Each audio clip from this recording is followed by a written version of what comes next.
Shalom, bien-aimés dans le Seigneur. Bonjour à tous. Je suis Maman Magui et Bingo. Nous bénissons le Seigneur pour ce temps qu'il nous a encore donné pour parler de sa part. Oui, nous sommes en train d'exploiter un grand thème sur la restauration. Dans notre deuxième sous-point par rapport à ce grand point, nous sommes en train de voir les dévoreurs des temps ou les dévoreurs de la destinée. Les dévoreurs des temps, les dévoreurs de la destinée. Bien-aimés dans le Seigneur, Dieu s'est décidé en cette année de nous restaurer toutes les années qu'ont dévoré la sauterelle, les Gélèques, les Asiles, les Gaza, sa grande armée qu'il avait envoyée contre nous. Oui, notre texte de base, nous l'avons tiré de Joël 2, 25, là où la Bible déclare « Je vous remplacerai les années qu'ont dévoré la sauterelle, les Gélèques, les Asiles, les Gaza, ma grande armée que j'ai envoyée contre vous. » Oui, en cette année de restauration, Dieu s'est décidé de nous restaurer en toutes choses. Dieu s'est décidé de réparer tout ce qui était mort, détruit, enterré dans nos vies. Oui, la restauration, c'est remettre quelque chose à l'état initial, quelque chose qui était bien mais qui s'est détruit, qui est abîmé. On vient restaurer la chose, ça veut dire on vient remettre la chose dans son état initial, dans son état premier. C'est ça la restauration. Maintenant, nous sommes en train de voir ces différents dévoreurs que la Bible déclare que Dieu a envoyés contre nous pour nous dévorer. C'est ça, nous sommes en train de voir ces différentes sortes de dévoreurs. Qui sont ces dévoreurs? La Bible nous a dit dans Joël 2, 25 que je vous remplacerai les années qu'ont dévoré la sauterelle, les Gélèques, les Asiles, les Gaza, que lui Dieu appelle sa grande armée qu'il a envoyée contre nous. Oui, bien-aimés dans le Seigneur, c'est très important de comprendre comment ces dévoreurs agissent-ils pour que quand le Seigneur nous aura restaurés, que nous ne tombions plus dans le même piège de l'ennemi pour être dévorés à nouveau. Et je viens vous proposer aussi Joël 1, 4 à 5. La Bible déclare, c'est qu'à laisser les Gazam, la sauterelle l'a dévoré. C'est qu'à laisser la sauterelle, les Gélèques l'a dévoré. C'est qu'à laisser les Gélèques, les Asiles l'a dévoré. C'est ça, c'est différentes sortes des insectes destructeurs. Mais dans notre étude, on est en train de rechercher à comprendre quelle est la pensée de Dieu. Parce qu'au fait, les sauterelles, les Gélèques, les Gazam, les Asiles, ce sont des insectes.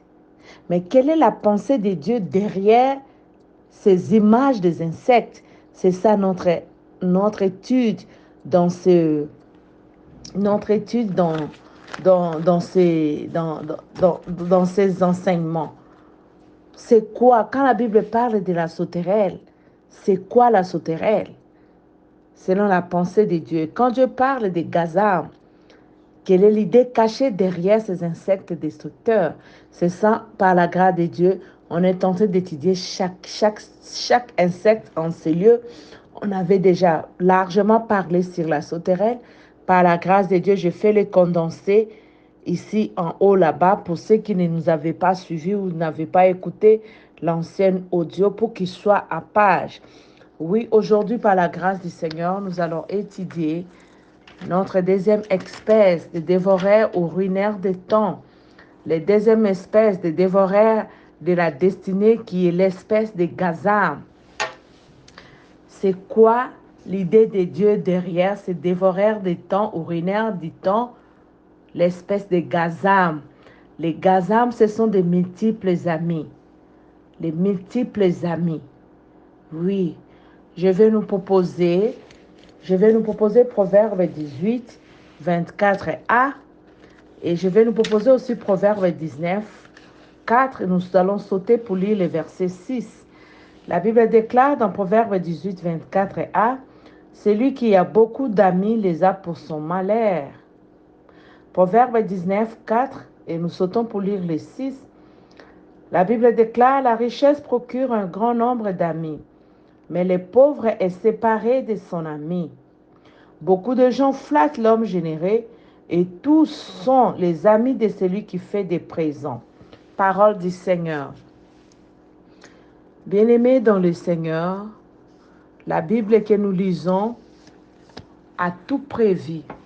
Je me rappelle vous avoir prêché dans ces forums sur l'entretien de la bonne relation. Oui, nous avons vu que Dieu utilise les hommes. Nous avons largement parlé que Dieu passe par les hommes pour bénir les hommes et que désormais nous devrions reconsidérer toute personne à nos côtés comme de potentiels canaux de bénédiction de Dieu pour nous.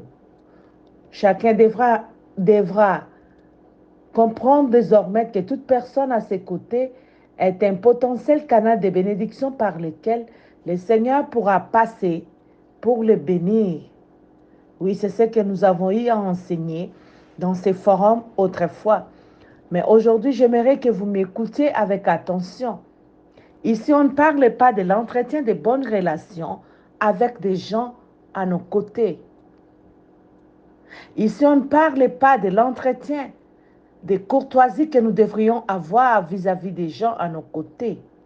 Je peux sourire avec toi, je peux te saluer, je peux être courtois envers toi, mais tu n'es pas mon ami, tu n'es pas mon intime. Oui, nous sommes dans un monde.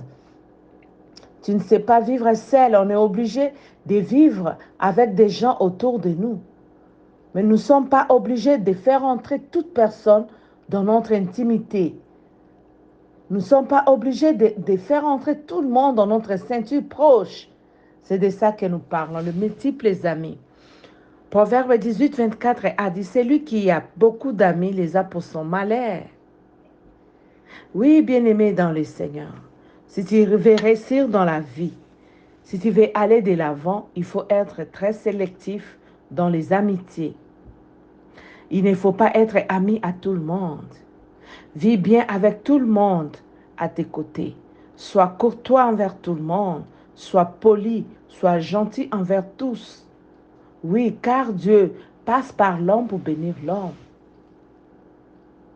Salue tout le monde, qu'il soit sentinelle, qu'il soit ton subalterne, qu'il soit quelqu'un de néant que tu t'es dit, mais celui-là, un cordonnier, tu t'es dit, il va me faire quoi, il va me donner quoi. Oui, Dieu nous a mis dans ce monde, on a besoin de l'autre. Salue tout le monde, sois bien avec tout le monde. Mais quand il s'agit de ton entourage direct, quand il s'agit de ta ceinture directe, quand il s'agit de ton intimité, il faut être sélectif. C'est comme pour dire, sois les camarades de tout le monde, mais ne sois pas l'ami de tout le monde. Il y a la différence entre camaraderie et amitié. Un ami, c'est quelqu'un qui entre dans ton intimité. C'est quelqu'un avec qui tu partages ton intimité. Aujourd'hui, ça, je le dis à notre propre honte. Beaucoup des hommes de Dieu se sont retrouvés dans la magie, se sont retrouvés dans la sorcellerie, se sont retrouvés dans la cabale juive. La cabale juive qui n'est rien d'autre que la sorcellerie ou la magie juive.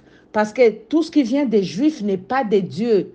Il y a certains Juifs qui ne croient pas que Jésus-Christ est Dieu. Il y a certains Juifs qui continuent à attendre les Messies jusqu'à aujourd'hui. En quoi ces gens sont nos frères? Mais plusieurs hommes de Dieu se sont retrouvés dans la magie juive aujourd'hui. Ceux qui ne confessent pas que Jésus-Christ est Seigneur. Ils se sont retrouvés dans leur magie. Pourquoi? À cause des amitiés, à cause des connexions, à cause des camaraderies. Oui, bien-aimés enfants de Dieu, tout ce qui brille n'est pas de l'or. Tous ceux qui tiennent des grosses Bibles dans leurs mains, tous ne sont pas serviteurs de Dieu. Il y a aussi les loups ravisseurs maintenant au milieu des hommes de Dieu, au milieu des peuples de Dieu. J'ai suivi un témoignage, j'étais écœureux, je m'étais senti écrasé au-dedans de moi. Une maman qui a donné son témoignage dans une émission LMTV des Ivoiriens, il a dit, quand son fils a fini les études, le fils n'avait pas de travail. Alors il est allé se confier à une maman de l'église. Cette maman, ses enfants ont le travail, ils ont des voitures, ils ont une bonne vie. Il a dit, maman, mais mon fils, depuis mon seul fils, depuis qu'il a fini les études, il ne trouve pas le travail. Je suis venue vous demander quelques conseils par rapport à vos fils. Je le vois, ils roulent carrosse, ils ont de bons travaux. Cette maman lui a dit, j'amène mes fils chez les marabouts. Une maman de l'église qui amène une autre maman de l'église chez les marabouts. Arrivé chez les marabouts, ces marabouts a dit à la maman là de commencer à coucher avec son fils, de lui amener les slips de son fils.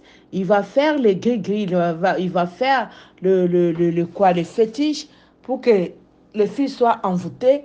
Et quand la maman va commencer à coucher avec son fils aura beaucoup de chance. Bien-aimé, cette maman est tombée sur les loups ravisseurs au milieu de l'église. À l'église, nous vous présentons le Jésus facile. Nous vous présentons le grand Dieu, solutionnaire à tous les problèmes. Mais cette maman s'est confiée à une maman de l'église qui l'a amenée chez les féticheurs. Imaginez-vous quelle malédiction que de coucher avec son propre fils. Quelle malédiction que d'entretenir des relations intimes. Une maman qui a traité une relation intime avec son propre fils, ça, ce sont des malédictions générationnelles. L'inceste, la mort, la destruction étaient entrés dans cette famille. Bien-aimés, c'est pourquoi je nous prie en ce jour de ne pas nous confier à tout le monde. Il faut prier, demander Dieu. L'état d'âme des gens à vos côtés. Oui, il y a de ces amis qui mènent à la ruine. Beaucoup de gens se sont vus dévorés, leur destinée dévorée, leur vie détruite. Plusieurs gens se sont retrouvés prostitués sur des boulevards. Plusieurs enfants ont abandonné les études, se sont lancés dans la drogue, dans la prostitution, dans le banditisme à cause des amitiés. C'est pourquoi nous devons être très sélectifs. Oui, chers parents, nous devons prier pour nos enfants. Nous devons chasser les mauvais amis loin de nos enfants. Parce qu'il y a certains amis aux côtés de nos enfants. Ils viennent pour leur ruine, pour leur destruction. C'est pourquoi je voulais nous interpeller en ces jours que ne soient pas amis à tout le monde. Il faut être très sélectionné. Oui, des fois, il faut être seul que d'être mal accompagné. Vraiment, nous sommes sur des réseaux sociaux. On ne saura pas être très long parce qu'il y a beaucoup d'amis qui n'ont pas assez de temps pour écouter des audios kilométriques. Vraiment, nous prions que le Saint-Esprit de Dieu prenne nos mots, prenne nos phrases et vous les fasse comprendre, que la sourdité soit chassée, que l'aveuglement tombe de nos yeux, que la sourdité quitte nos oreilles, que le renouvellement de l'intelligence nous soit accordé, afin que nous veillons sur ces différents dévoreurs pour qu'ils ne viennent plus nous dévorer. Vraiment que l'Éternel dont je suis messagère et prophétesse vous bénisse et qui vous ajoute la connaissance de sa parole. Quiconque nous lira ou nous écoutera, qu'il soit éclairé et armé pour avancer dans sa foi chrétienne. Soyez bénis. Merci.